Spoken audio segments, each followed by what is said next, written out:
What happens when two narcissists get into a relationship? That's the title of this video.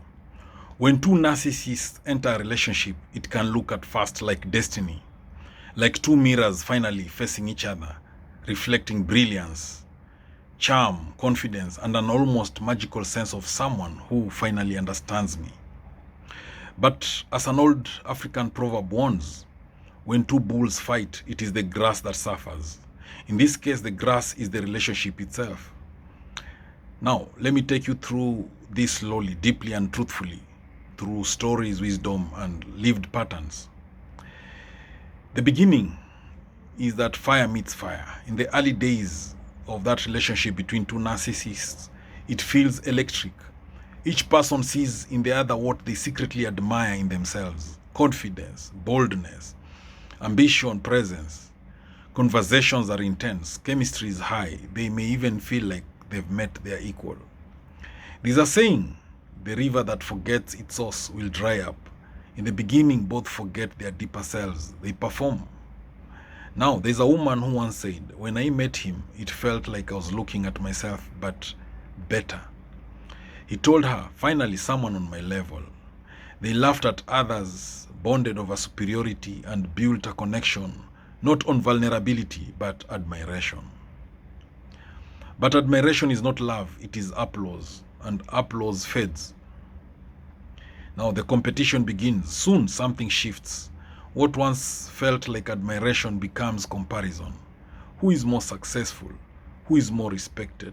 Who is more attractive? Who gets more attention? Because narcissists don't just want love, they want to win. Two kings cannot sit on one throne. In a healthy relationship, one partner's success is shared joy. In this one, it becomes a threat. He got a promotion. Instead of celebrating, she went quiet, cold, distant.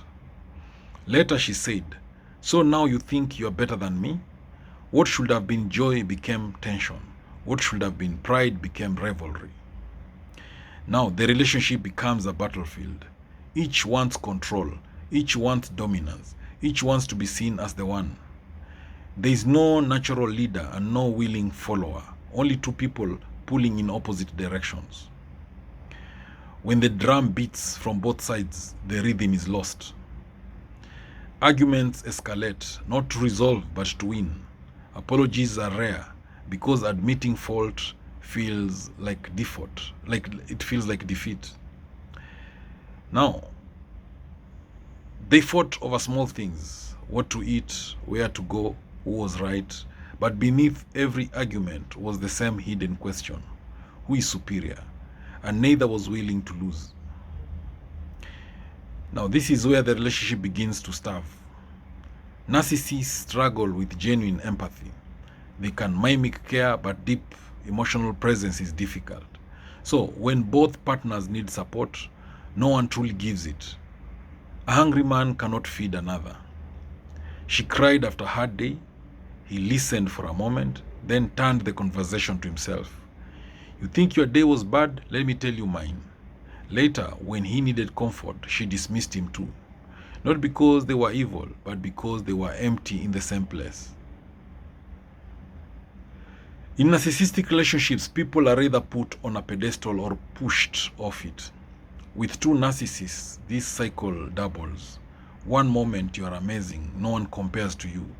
Next moment you've changed, you are not who I thought you were.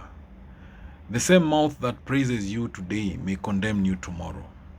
They once called each other power couple. Later, in anger, they said the cruelest things, attacking insecurities they had once comforted.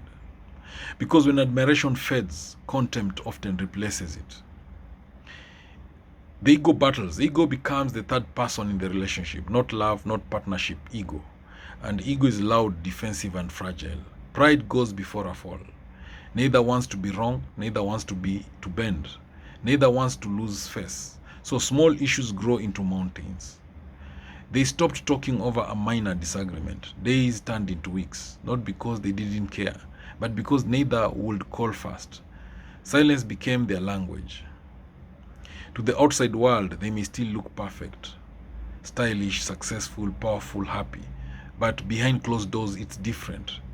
The outside of the pot may be shiny, but inside it may be burning.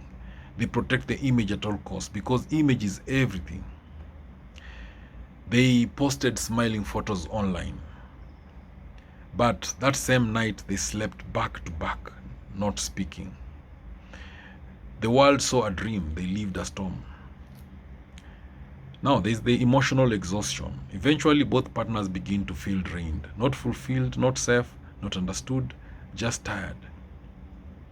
Because relationships require giving and neither truly knows how to give without expecting something in return.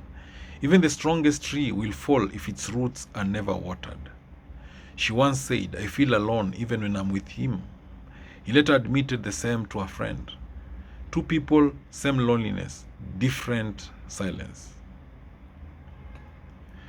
So why they stay? You might wonder why don't they leave? Because there's something addictive about the dynamic. The highs are very high, the validation feels powerful, the connection feels intense.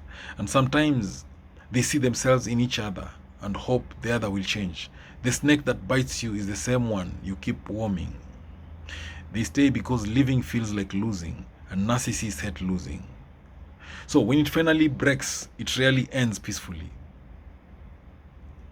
Alright?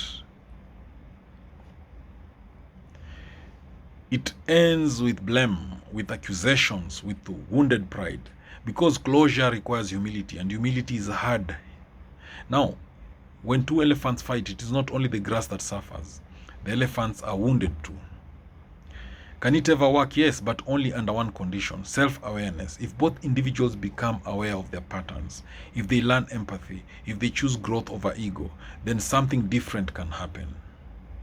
But without that, it becomes a cycle. A relationship between two narcissists is not just a love story, it is a mirror. Each sees in the other both their strength and their shadow. And as another proverb says, when you point one finger at someone, 3 points back at you. So in the end, the greatest battle is not between them, it is within them.